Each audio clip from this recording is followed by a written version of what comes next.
I saw in you what someone once saw in me. Something that can't be taught. The makings of a Kingsman. Being a Kingsman is more than the clothing we wear or the weapons we bear. It's about being willing to sacrifice for the greater good. I hope you're ready for what comes next.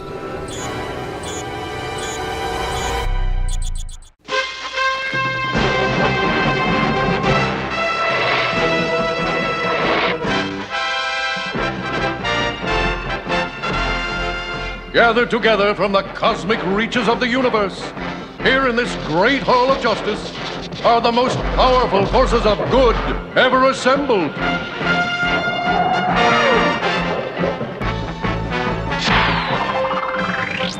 Dedicated to truth, justice, and peace for all mankind.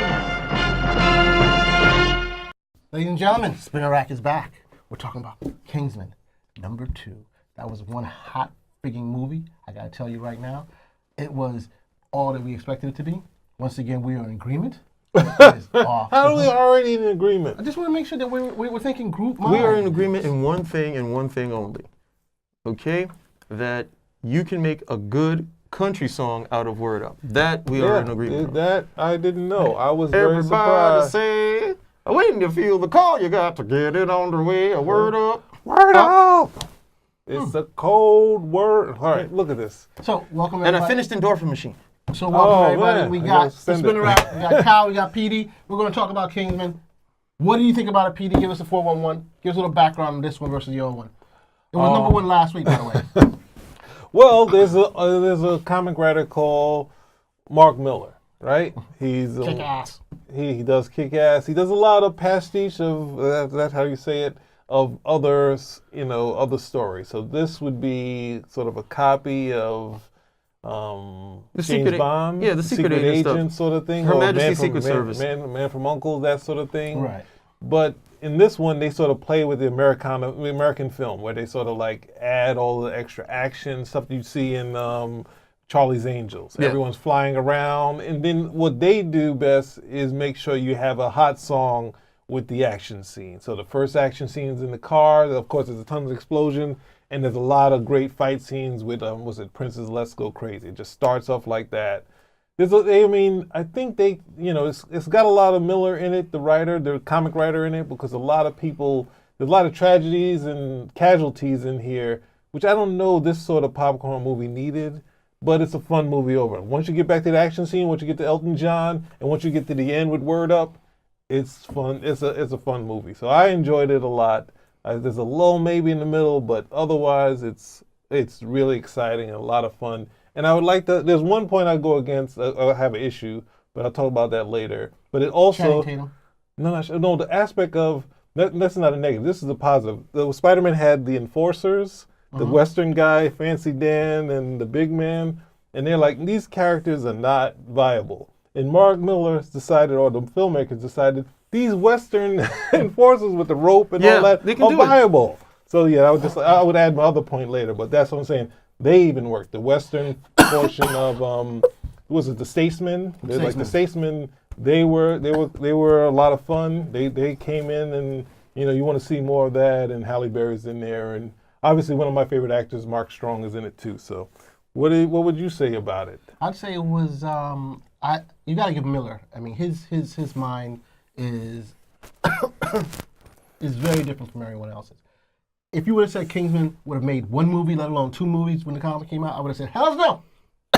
Most of his stuff has been optioned though. Right. And I think Now Netflix, all of it. Netflix has Now it all of his Miller World is taking he's over. set. But here the key thing is That's how you pronounce his name? I'm sorry. That's how we pronounce his name? Miller. Miller? I thought it was Myler, since it's a I A, was not thinking it's a A, but then I've heard they say it's Miller. So I hear Miller also. So Yeah. the first Kingman movie was totally out of left field. Didn't expect it. The director Vaughn, I do like that director. He's been in a lot of other films. And I thought that he's shown the action sequence, the comedy, the lightheartedness. I thought was fantastic. And the whole new take on, like you said before, the James Bond ethos and the growing, the coming of age of a young boy, which also continues in this series. Our main actor is the main character. That's I the thought thing was that's pretty always in his story. He always has a Batman, Robin Yeah. legacy sort of thing in every story. So. good. So, but it worked out well. I did not think the American version, the Statesman, was going to work out well. I didn't think the Channing Tatum would have worked out. But then again, anything Channing Tatum touches turns to gold. I don't know about that. I mean, this is not what I'm saying. I'm being told this from people behind me, females who are like, yo, Channing Tatum is in it. Is there? You know what I'm trying to say? Well, the fact that they like him brings some people out. The fact that they like him He brings some brings people. people But out. this is, I mean, it's not the first time that they've done something of this vein where we have to say the British version and then we'll go have the American version, or and vice versa. You'll have the It American isn't. version, we see the British. I mean, they tried to do something like that with the League of Extraordinary Gentlemen, where okay, they said we're going to option some Victorian characters, but we'll get like an American one here, and they got Tom Sawyer, which I thought was a good idea. Tom Sawyer is definitely somebody you could see on a team like that. Not that I thought it. Well, you You don't know, have to pay any royalties for that either. So. it's all public, it's all public domain, domain, so you don't have to worry about it. Yeah, but we've seen those type of shifts before. But like what you were saying, yeah, most of those characters. How could a Western character not work when they worked for so long and they still work? Yeah. It's just a matter of showing it. You just have to show it in a manner where people are like, oh, yeah, that's how it could actually function. There was some series, Olympus, where this guy was just using. It was pretty much a lasso. One end was like weighted with like a rock or something, and he was taking out everybody with it because he was tying people up, tripping them, doing this. And I said, oh, that's great. That's how you would actually approach a Wonder Woman film. No, they gave her a sword and a shield, and they said, the hell with it. So you come over and you see the guys in the Kings and say, this is how you do it. This is what you sit down, you imagine you have all this reach, okay? You have all this length that you can do with these things, and you can make it look cool. It doesn't have to look like, I'm on top of a horse, yeehaw, or it doesn't have to look cheesy, which is what a lot of people would think. You just have to approach it. To be quite honest, a lot of stuff looks pretty cool if you take some time to approach it. But very few things that you can't make look cool, especially with slow motion. Well, I mean, I gotta say with this show, the Statesmen, I think can have their own show. I like the fact. What do that, you mean their own sort of series and But movies? it's how you approach, like you said, how you approach Agents the of Western. S.H.I.E.L.D. No, but I'm just saying how you approach the Westerns. I think, Vaughn's point of view of the over-the-top American, because basically they're like, these are Americans, Western. This is how Europeans think of Americans. This is not how Americans think of Americans. They're like cowboys. They're all happy. The bad girl, what's her name, Juliana Moore. What I'm trying to say? She's the biggest drug dealer. She's all happy. She's all, preppy. Everybody's, oh, she's so nice. She's so typical American, telegenic. But we see it as a little different. I mean, I just think this is how the Europeans are seeing it. This is how Vaughn portrays it. Well, yeah. But those are still caricatures at the end of the day. Even and even the British characters are still caricatures. They are caricatures. But my thing is though with the Western, I'm like, wow, I love the Western genre. Growing up, and I just felt that I hate the fact that it's just basically died off. But just seeing what they can do with the way they get It along. became cops. It didn't die off because died the Western is still, same thing Pete was about to say. The Western is still there. It's just not in the West anymore. You don't ride horses. You'll come over and be the cop film, and the horse is now Dirty a car. Harry, or definitely Western. What was it? I can't remember it now. With Mel Gibson and Danny Glover, Lethal Weapon. Lethal Weapon. Yeah. It'll be those type of. It'll be those type of stories. The gunslinger who comes to town. They have this, this sordid or tormented past. Nobody else can save the people but this guy. They come in. And even with the gangster movies, a lot of times, it's still all the elements of the Western are there. They just, we don't have tumbleweeds in the horses anymore. They're against me. That's all I can No. say. They're against me. No, we're saying the same thing. What's your favorite Western? My favorite Western. Yeah, what's your favorite Western? Of all time was Stagecoach. Stagecoach. Man, that's gonna be a hard one to work with. I was hoping you were gonna say the good, the bad, and the ugly. If you look at the elements that you have in Stagecoach. Okay. Now, jump forward 20, 30 years. I'm certain you can name 5 films that have those same elements. You just don't have the same local color and the same setting. It's still a Western. Okay, they wanted to say like superhero films are Western. They're not. Superhero films are different. And eventually when superhero films are no longer, on vogue, Bite your tongue. it happens to everything. It's but not going to go. bite your tongue. It's hard to They're switch over. against me. Well, That's no, what I'm no. saying. Eventually, when it's more superhero there. films are not like, they're not at the forefront of Yeah, everything, that's the point. what happens? They'll just make a transition, and a lot of the elements that work in superhero films we'll see in different films, so it doesn't die. And then eventually we get a good Western. Eventually, we get a good, well, unfortunately, Clint Eastwood doesn't do them anymore. But eventually we get a good Western that pops in. So, and they're very popular. Okay, Westerns are still the biggest Westerns that came out, even when they were dying here, came out overseas with like the Clint Eastwood films with the spaghetti Westerns.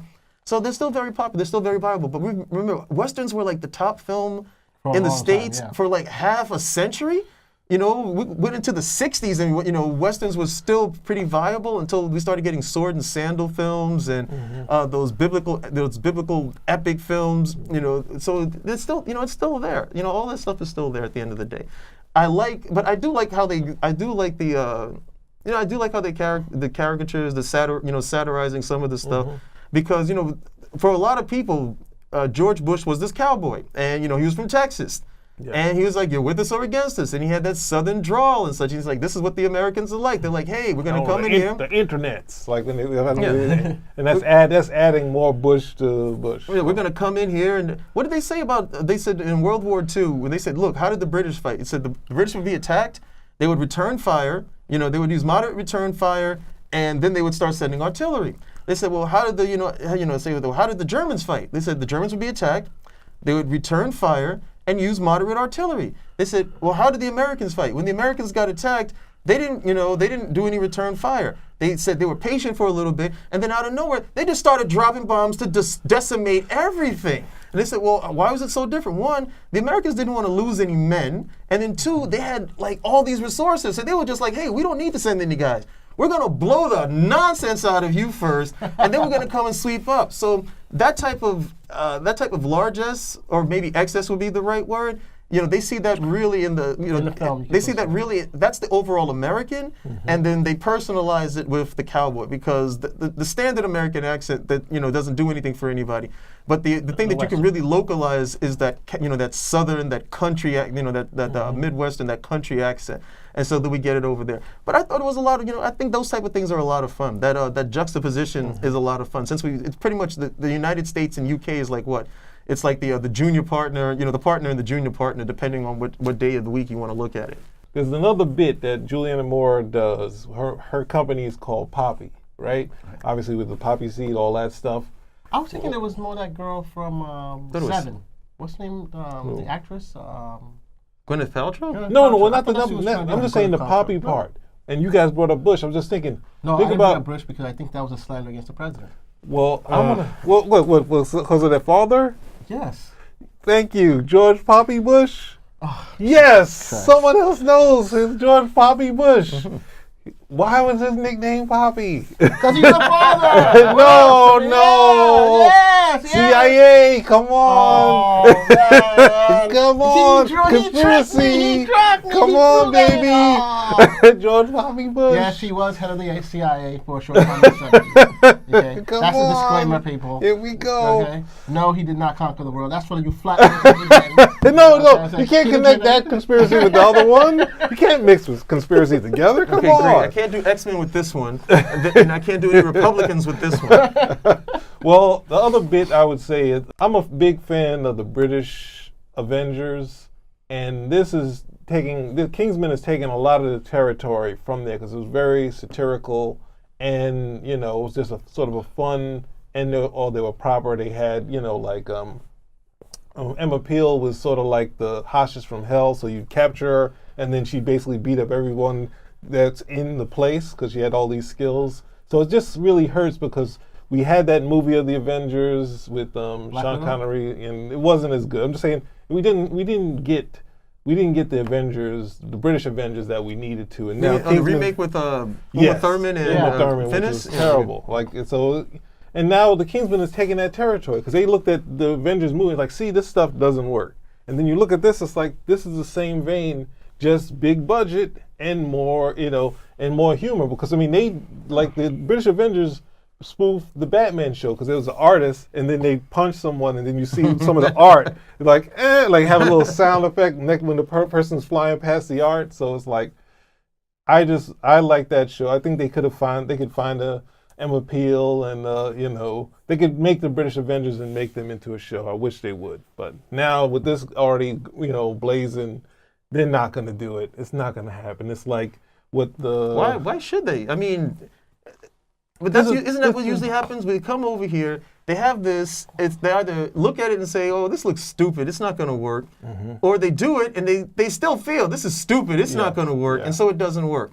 Somebody else looks and says, no. This was popular for how long? 5, 6 years? Yeah. What was it that was working here? X, Y, and Z? Okay, let's take X, Y, and Z, modernize those things. What still can we do? Okay, let's do our own version of it. They do it and then it hits. And then other guys are going to be like, oh, well, we had that in the Avengers. Let's try. No. It's not going to work now because now this guy came first. So they're going to say, oh, you're trying to follow the Kingsman. Yes. Even though you were the Yes. first guys to do it. So you didn't believe in your property, in your project. So that's pretty much the end of it. You got to wait for the Kingsman to die out. Yeah, because they have a ton of villains. Yeah. Like there's like what was it? I'm not sure if they call it hypernauts, but there's a ton of different. They have all this. There's a whole continuity to the British Avengers, and the Kingsman is doing that material now. So Yeah. Like you saw Vince you saw the Vaughn, Lone Road. not Vince Vaughn. Vaughn, he's doing the show because he's probably saw the Avengers. Yeah. And this is one thing we talk about where I think they have a particular property that they have, X-Men, whatever, and they start the directors bring their own ideas of what these characters should be doing, and it hurts sometimes the show, sometimes it doesn't. And Kingsman, I think it helps to bring it up. That's a good point because the comic is called Secret Service, and it has some of the settings of like a Roger Moore film, but it's just dark. Yeah. Like it's not. Yeah, what you see in the Kingsman, if you read the comic, you're like, no, definitely not. It's like there's not. To be honest, I don't know why they didn't option. Sorry to cut. I didn't know why they. What did he had this other option where he had his own. He has his own analog of like a Superman, Captain Marvel character, Superior. Yeah, Superior. Yeah. I didn't know why they didn't option that because I was like, look, that right over there would work. You could just literally follow those 6-7 issues he has, and it's fine. But a lot of the stuff you look at the films, maybe with the exception of Kick-Ass, but you look at the films, you're like, oh, okay. You go to the book, and you're like, oh my God, what the heck is going on here? It's not. It's very. It's like more European, where it's darker. The wit is very, very black. At the end of the day. Mark Millar is Canadian. I thought he was Scottish. I thought he was Canadian. Who? Mark Millar. I thought it was Scottish. Yeah, I got him off. Well, Scottish. the other part of He's not American, guys. That's why it doesn't always translate that. Man, but yeah, that aspect of his writing, because I don't know, he really pushes the boundaries of the conventions of comic books and violence and all that stuff. Because the movie Kick-Ass cleaned up the part where after he gets his ass kicked, he comes back and he has these bones that he doesn't immediately start winning. The next time he goes out in the comic, he's winning. Like he just, I know how to do it now. I can take all these punches and now I'm beating up everyone else. And here's this little 5-year-old that's able to kill like a whole gang of people. So, he knows his audience and he's been able to exploit it, which is what you have to do. Yeah, the guys who don't believe in superheroes unless they are.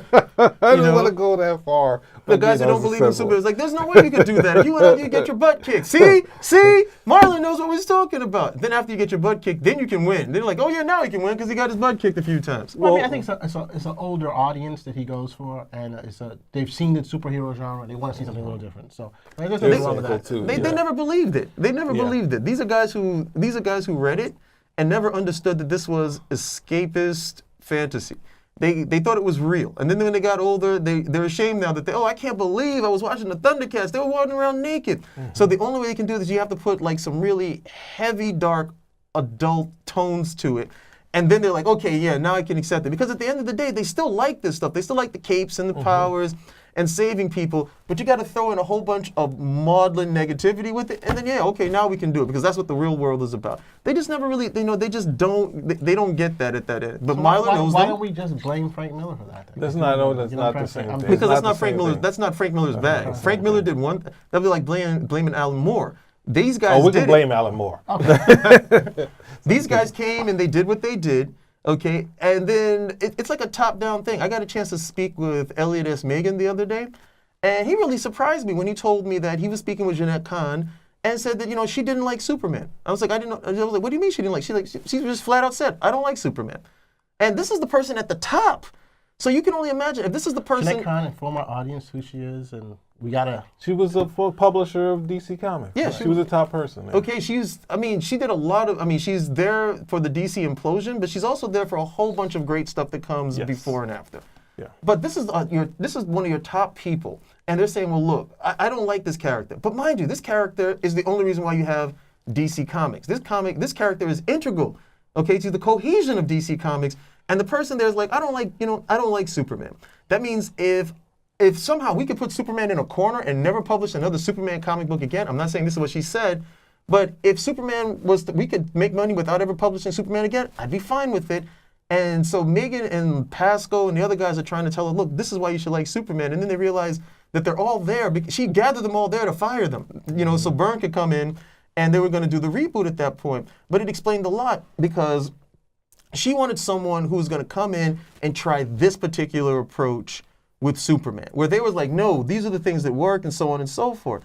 And that's where it comes with a lot of these other guys too, because it's not so much that Miller comes in or Moore comes in and does these stories, as they looked and said, hey, we can break away from this and do this. It wasn't so much they even influenced the readers. They influenced the writers, they influenced the editors, and they influenced the higher-ups too.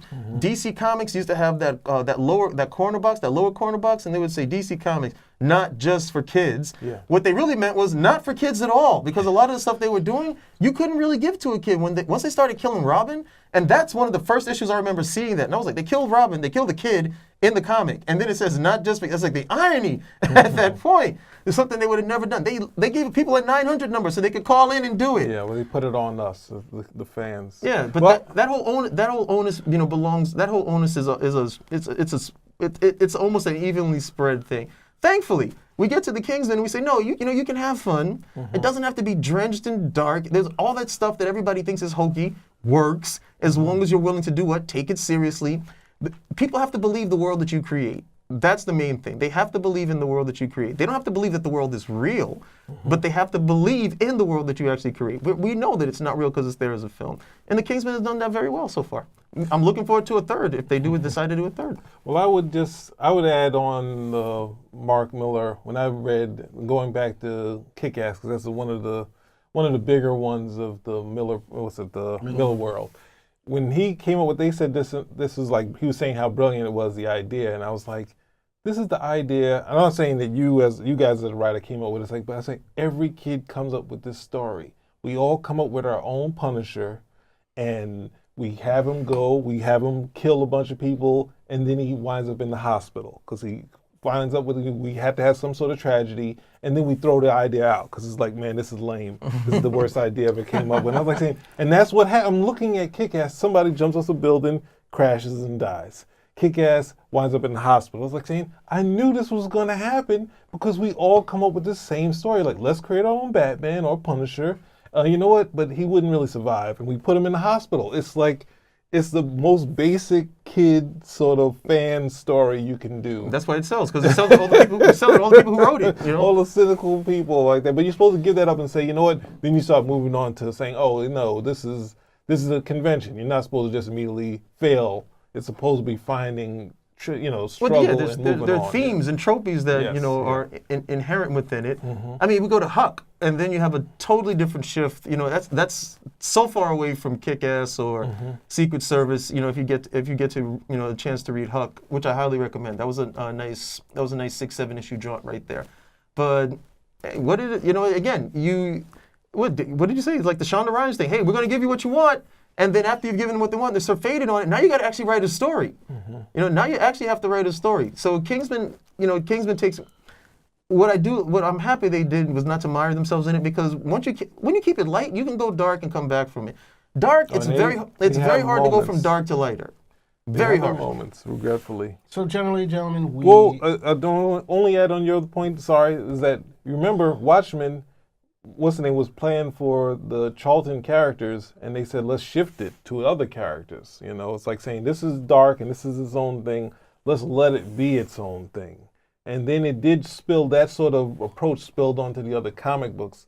But the initial thought was let's take it away from these superheroes. Right. Let's not lose Captain Atom and Blue Beetle and all these guys. We can still do these guys, and since it's a finished story, we can pull it over. So as editors, you don't have to do it. You don't have to be dark. You can pull it away. So it isn't their fault. Even though I always blame him, Alan Moore, it's not his fault because they pulled him aside. DC did pull him aside. They didn't do Twilight. Well, he's like halfway. So, Kingsman, thumbs up, thumbs down? Thumbs up. Go out and see it. Have fun. and sing along with the songs. That's what I did. This is strange. So far, we're liking stuff. I'm very shocked. Okay. I'm very, very shocked. Spin Rock?